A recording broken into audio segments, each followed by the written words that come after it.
त्याच्यावर बोलतो, जरा थांबून राहा जरा तिथे. बसून अध्यक्ष बोलू नका, महोदय, बसून बोलू नका. नाही पण ते धर्माच्या आधारे देऊच शकत नाही,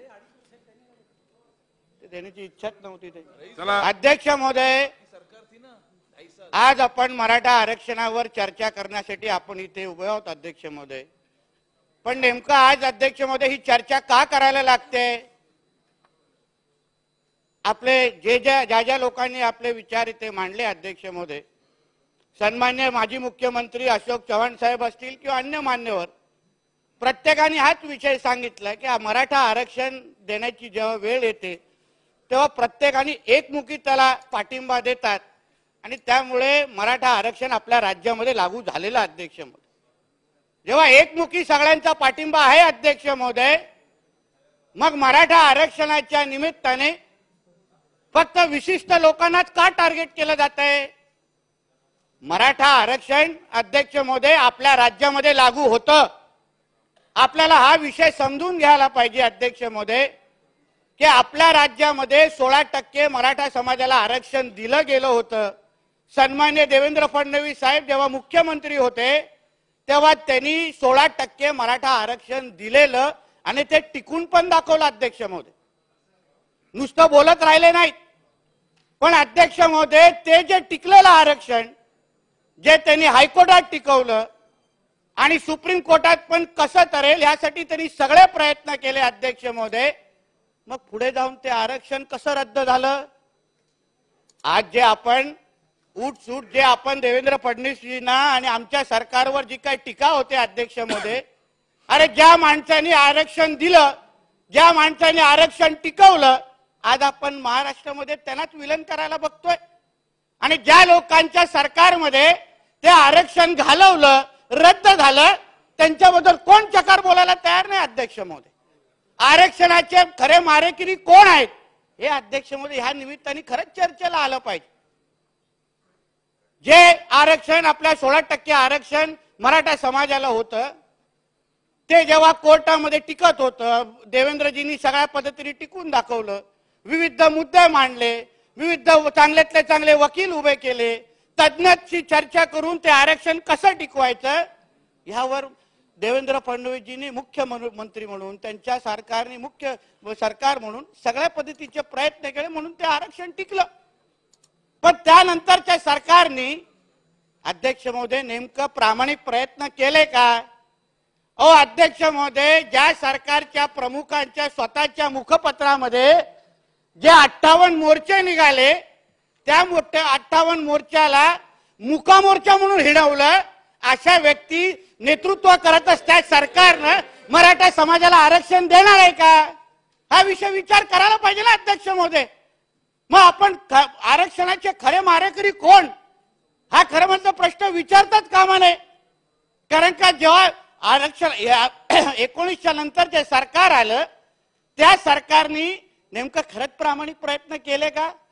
आता आमच्या अगोदरच्या ज्येष्ठ मान्यवरांनी विचार मांडत असताना सांगितले की ज्या अगोदरच्या सरकारने वकील दिले तेच सरकार आम्ही तेच काही वकील आम्ही पुढे केले. हे खोटं आहे अध्यक्ष महोदय, खरं नाहीये. 3 जे प्रमुख वकील होते त्याच्यामध्ये आमचे तुषार मेहताजी होते, ज्येष्ठ विधितज्ञ तुषार मेहता होते, आत्माराम नाडकर्णी होते, निशांत कातेश्वर होते. या 3 जणांना पण त्या सरकारने बदलला अध्यक्ष महोदय, त्यांना उभं राहायला दिलं नाही. हा विषय विचार करायला हवा अध्यक्ष महोदय. जे 1600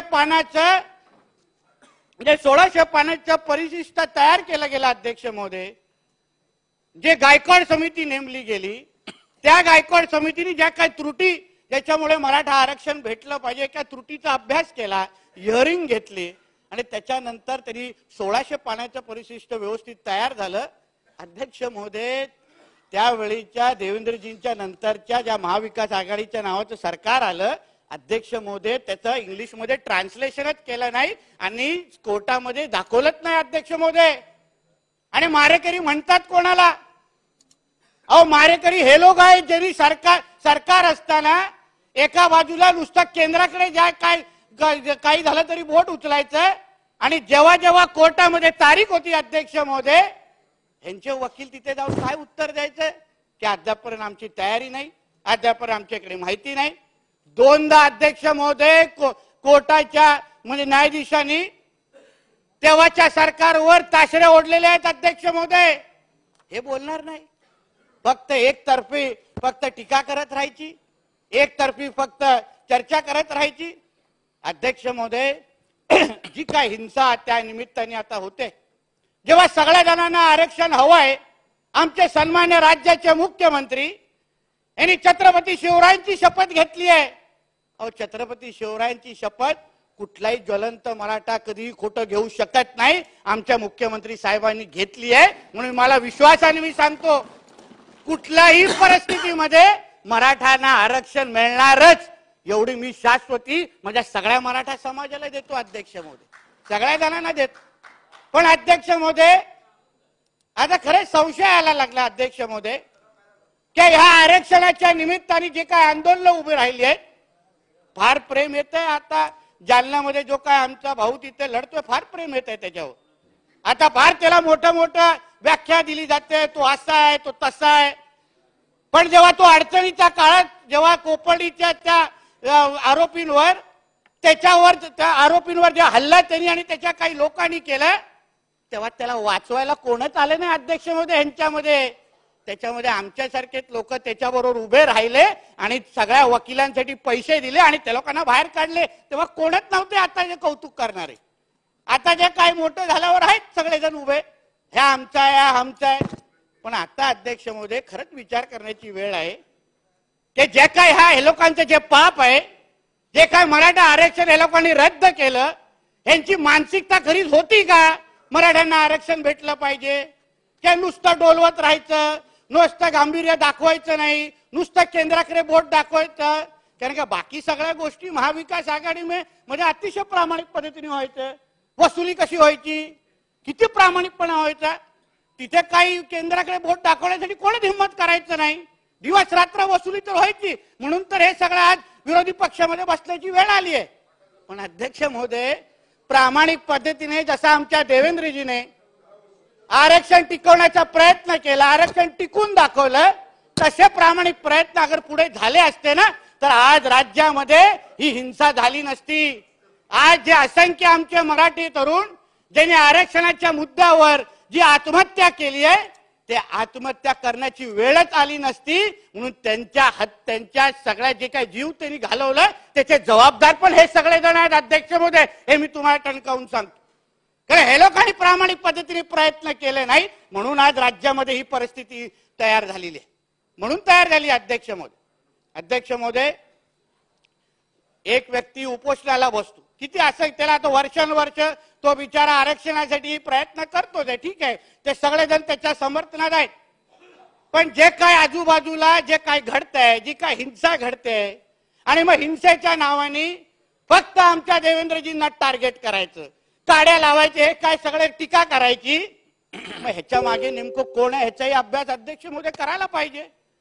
तो स्वतःहून बोलतोय की त्याच्या हातात कोणी स्क्रिप्ट दिलेली आहे की बाबा तू असं बोल, बाबा कोणाच्या दुसऱ्या कुठल्याच नेत्यावर अध्यक्ष महोदय महाराष्ट्रात टीका होत नाही, कुठल्या दुसऱ्या पक्षावर टीका होत नाही, फक्त एक माणसाला टार्गेट करण्याचं काम चाललंय.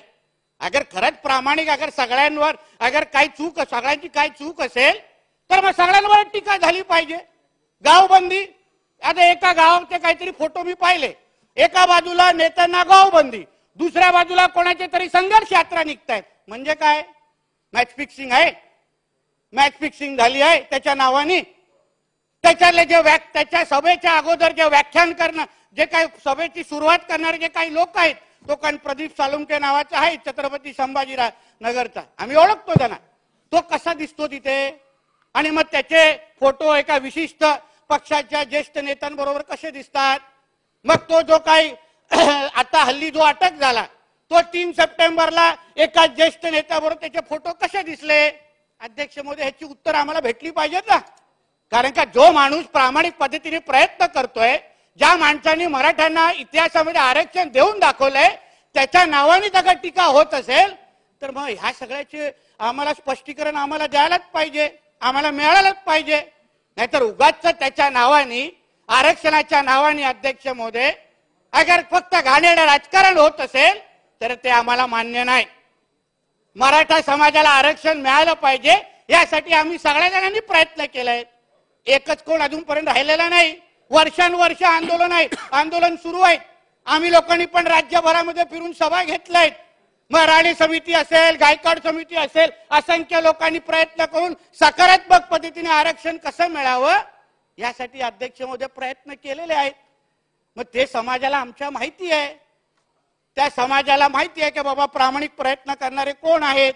पण आता जी काय परिस्थिती जी काय खराब होते ना अध्यक्ष महोदय, त्याची पण विचार करून मला वाटतं त्याची चौकशी झाली पाहिजे, त्याची चर्चाही झाली पाहिजे. या लोकांनी त्यांचं सरकार असताना अगर त्यांच्या चुका केल्या नसता, प्रामाणिक पद्धतीने ती केस तिथे लढवली असती तर आज महाराष्ट्रामध्ये ती परिस्थिती झालीच नसती. एका बाजूला तिथून तो म्हणतो की बाबा नाही बाबा मला शांततेत आंदोलन पाहिजे. मग ही लफडी कोण करतायत, दगडी कोण मारतायत, जे काय गोळी को काय तो सगळीकडे तो दाखवत फिरतोय. तो जो काय अटक झाला दराडे काय बराडे नावाचा ना त्याचा, बराटे, त्याच्या घराचा त्याच्या इकडे त्याला जेव्हा पोलिसांनी अटक केली त्याच्याकडे पिस्तूल सापडला अध्यक्ष महोदय. त्याच्यावर गुन्हे 307 302 सारखे गुन्हे आहेत. मग ह्याची चौकशी ह्याची चर्चा व्हायला नको. मग फक्त देवेंद्रजींवर आणि गृह खात्यावर कसं बोट उचललं पाहिजे. त्या दिवशी दगडी कशाला मारली गेली जेव्हा तो तिथे शांततेत आपला उपोषण करत असेल. मग तिकडे दगड मारण्याची कोणी तिथे सुरुवात केली आणि दगड मारल्यावर तिकडे पोलीस लाठीचार्ज नाही करणार का याबद्दल पण विचार करायला पाहिजे. काहीतरी 64 आमचे पोलीस बांधव आणि त्याच्यामध्ये महिला पोलीस पण आहेत, ते जखमी झालेले अध्यक्ष महोदय.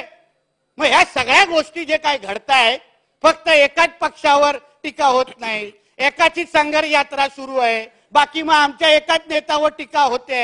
या सगळ्या गोष्टी काय आहेत म्हणजे ह्याला राजकारण म्हणतात. ह्याच्यामध्ये राजकारणाचा वास येतोय अध्यक्ष महोदय. मग ह्यावर आपला अध्यक्ष महोदय विचार करायला पाहिजे. आणि अध्यक्ष महोदय माननीय मुख्यमंत्री साहेब सभागृहामध्ये आहेत. मी त्याला विनंती करणार आहे अध्यक्ष महोदय, मी कोकणातून येतो, आमचे बाकीचे काही सदस्य आहेत कोकणातले. अध्यक्ष महोदय सरसकट कुणबी पत्र जात प्रमाणपत्र देणं ह्याचा आम्हाला पाठिंबा नाही. पाठिंबा बिलकुल नाही, देता कामा नाही. ज्याला जो मराठा समाजाचा आहे, ज्याला मराठा समाज म्हणून जात प्रमाणपत्र पाहिजे त्यांनी तसंच ठेवलं पाहिजे. ज्याला कुणबी पाहिजे त्यांनी कुणबी घ्यावं, पण सरसकट देणं. मुख्यमंत्री साहेब आपल्याला कळकळीची विनंती करतो, असं काही करू नका, काही गरज नाही. म्हणजे मराठा हा शब्द इतिहासामध्ये मिटूनच टाकायचा असे काय प्रयत्न सुरू आहेत का. म्हणून तो अगर काय चुकत असेल तर त्याला बसून समजू ना. तो काय असा काय कायदा तज्ञ नाहीये, तो आहेच आपल्यासारखा हाडामासाचा प्रयत्न करतो बाबा आरक्षणासाठी. बसून समजूत काढू, ऐकेल तो, ना ऐकला तर तरी बसून समजू त्याला. पण उगाच कुठल्या चुकीच्या मागण्या राज्य सरकारने मान्य करू नये. कुणबी समाज त्याच्या जागी योग्य पद्धतीने काम करतोय, फायदे घेतोय. मराठा समाज ज्या पद्धतीने त्यांना हक्क पाहिजे त्यांना हक्क मिळणारच. म्हणून हे सगळी परिस्थिती समजून घेऊन अध्यक्ष महोदय या पद्धतीची वाटचाल करायला हवी अशी विनंती ह्या निमित्ताने मी तुम्हाला करतोय. नाही तर उगाच महाराष्ट्रामध्ये वातावरण खराब करण्याचं काम चाललंय. भुजबळ साहेब इथे आहेत, मी भुजबळ साहेबांना मी एक सांगेन, भुजबळ साहेब एक व्यक्ती म्हणजे मराठा समाज नाही. मराठा समाज म्हणजे आम्ही सगळे पण आहोत. आम्ही आमच्या ओबीसी बांधवांच्या विरोधात नाहीये. आम्ही बहुजन समाज म्हणून मराठा समाज, ओबीसी समाज, धनगर समाज सगळे समाज एकत्र मिळून आम्ही महाराष्ट्रामध्ये आम्ही गुणगोविंदेने राहतो. एक दुसऱ्याला मदत करतो, एक दुसऱ्याच्या लग्न समारंभात जातो, एक दुसऱ्याच्या अडचणीमध्ये उभं राहतो. म्हणून उगाच एक दुसऱ्याला आव्हान देण्याची जे काय हे प्रयत्न सुरू आहेत सभेमध्ये, इथून बोललं ते तिथून, हे आपलं मान्य नाही अध्यक्ष महोदय. समाजांना पण मान्य नाही. कोण उगाच उद्या हे खालची मुलं लफडी करतील, दंगल करतील, मग त्यांच्या केसेस अंगावर पडल्यानंतर त्यांचं भविष्य खराब होईल अध्यक्ष महोदय. आपण नेते मंडळी राहू घरी, आपल्याला काय होणार नाही, पण ते मुलांना आयुष्या डोक्यावर एक केस पडल्यानंतर त्या बिचाऱ्यांचं भविष्य खराब होणार अध्यक्ष महोदय. म्हणून ह्या सगळ्या गोष्टी होता कामा नये. आपल्याला पाहिजे असेल तर चला आपण एकत्र व्यासपीठ तयार करू, त्याच्यामध्ये ओबीसी, धनगर, मराठा, आदिवासी सगळ्या लोकांची एकत्र सभा घेऊ राज्यामध्ये आणि सगळ्यांना सांगू की बाबा आम्हाला सगळ्यांना मराठा आरक्षण पाहिजे आणि कोणाच्याही दुसऱ्या आरक्षणाला हात न लावता आम्हाला मराठा आरक्षण हवंय, हे आमच्या लोकांची मागणी आहे अध्यक्ष महोदय. आम्हाला 27% ओबीसी समाजाचं आरक्षण, त्याला 1% हात लावायचं नाही. अध्यक्ष महोदय, राज्य सरकार म्हणून डॉक्टर बाबासाहेब आंबेडकरांनी जी काही घटना लिहिली आहे त्याच्या 15(4) अनुसार राज्य सरकारला अपवादात्मक परिस्थितीमध्ये मागासलेपणा अगर राज्य सरकारने सिद्ध केला, जो राणे समितीने केला, मग गायकवाड समितीने केला आणि आता शिंदे समिती तेच काम करते, त्या अपवादात्मक परिस्थितीमध्ये आपल्या मराठा समाजाला राज्य सरकार आरक्षण देऊ शकतं. त्याच्यासाठी एवढं काय ते एवढं डोकं फोडण्याची गरज नाही. एवढं काय एक दुसऱ्याला आव्हान, तारखा आता 24 देणार, आता 1 देणार, काय चाललंय अध्यक्ष महोदय? हाय सरकार सकारात्मक, हाय आमचे मुख्यमंत्री बोलतायत, आमचे दोन्ही उपमुख्यमंत्री बोलतोय, आम्ही सगळे बोलतोय की नाही बाबा आम्हाला मराठा आरक्षण द्यायचंय. मग धमक्या कशाला दिल्या जाते, मग आव्हान कशाला दिलं जातंय? अगर आम्ही कोण बोलत असू की बाबा आम्हाला आरक्षण द्यायचं नाही, कोणाला काय आम्हाला अडचण नाही, मग ठीक आहे ना, ही सगळी परिस्थिती होणं. बरं, उगाच ही जे काय राज्याची काय परिस्थिती जी खराब करण्याचा प्रयत्न चाललाय अध्यक्ष महोदय, तो होता कामा नये. एवढी विनंती मी तुम्हाला आजच्या निमित्ताने करतोय. अन्य समाजाच्या आरक्षणाबद्दल पण उल्लेख आहे. धनगर समाजाला आरक्षण भेटलंच पाहिजे, त्यासाठी आमचं सरकार सकारात्मक आहे, काय त्याच्यामध्ये मागे पुढे बघणार नाही. त्याच्यापर्यंत धनगर समाजाला ज्या काही सवलती द्यायच्या आहेत त्या सगळ्या सवलती आमच्या देवेंद्र फडणवीसजींनी, आमचे शिंदे साहेबांनी, अजितदादांनी सगळ्यांनी चांगल्या पद्धतीने लागू केलेला, त्याच्यामध्ये काही दोन विचार नाही. पण अध्यक्ष महोदय, कोर्टाचा निर्णय आहे. अध्यक्ष महोदय, मी बोलत नाही, पण कोर्टाचा निर्णय आहे की धर्माच्या आधारे आरक्षण देऊ शकत नाही. मुस्लिम धर्मामध्ये पण असंख्य जाती आहेत, त्याचा अभ्यास करावा आणि मग त्याप्रमाणे पाहिजे तर आरक्षण मागावं. पण मुस्लिम धर्म म्हणून अध्यक्ष महोदय आरक्षण मिळू शकत नाही. म्हणून उगाचच्या अशा मागण्या करून वेळ वाया घालू नका, कारण का त्याला काय अर्थ राहत नाही. कारण का 4% आरक्षण पहिलं दिलेलं अध्यक्ष महोदय, पण ते कोर्टात टिकलं नाही. कोर्टाने सांगितलं काय बाबा धर्माच्या आधारे आरक्षण मिळू शकत नाही. जसं हिंदू धर्मामध्ये एवढं आरक्षण आहे तसे मुस्लिम जाती आहेत, तशी मुस्लिम धर्मामध्ये पण जाती आहेत. त्याचा अभ्यास करायला पाहिजे आणि आरक्षण त्याच्यातलं जो काही जात आहे त्यांनी मागितली पाहिजे. मग फक्त एकालाच फक्त कशाला पाहिजे काय धर्माच्या नावाने आरक्षण द्या. म्हणून अध्यक्ष महोदय ती मागणी चुकीची आहे. खरं म्हटलं त्याच्यावर चर्चाच होता कामा नये असं माझं म्हणणं आहे अध्यक्ष महोदय. अध्यक्ष महोदय, ह्या सगळ्या गोष्टी होत असताना, शेवटचं 1 मिनिट घेत अध्यक्ष महोदय, या सगळ्या गोष्टी होत असताना थोडं महाराष्ट्रामध्ये आजूबाजूला आपलं काय चाललं नाही खरंच लक्ष दिलं पाहिजे. जी ठाण्यामध्ये पडगा गावामध्ये जे काही कारवाई झाली अध्यक्ष महोदय, इस्लामीकरण करण्याची सुरुवात म्हणजे सिरियामध्ये जे काही चाललंय त्या पद्धतीने इस्लामीकरणाची सुरुवात ही त्या पडगा गावामध्ये सुरू झालेली. त्यांनी त्या गावाचं नाव बदलून अल शाम करून टाकलेलं.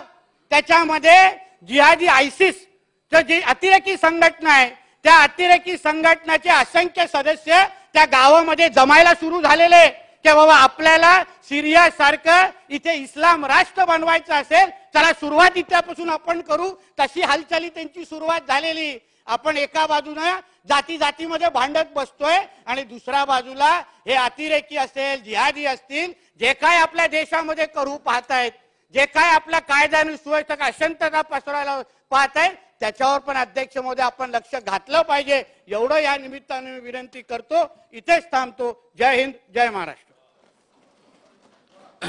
सन्मान्य सदस्य पृथ्वीराज चव्हाण. अध्यक्ष महोदय, आपण 8:15 पर्यंत हाऊस चालू ठेवणार. अध्यक्ष महोदय, आपण एका अत्यंत महत्वाच्या आणि संवेदनशील विषयावर चर्चा करतोय. म्हणून आता 8 वाजले तरी सभागृहाची उपस्थिती आपण पाहिली तर संबंध राज्यामध्ये टेलिव्हिजनवर महाराष्ट्रातली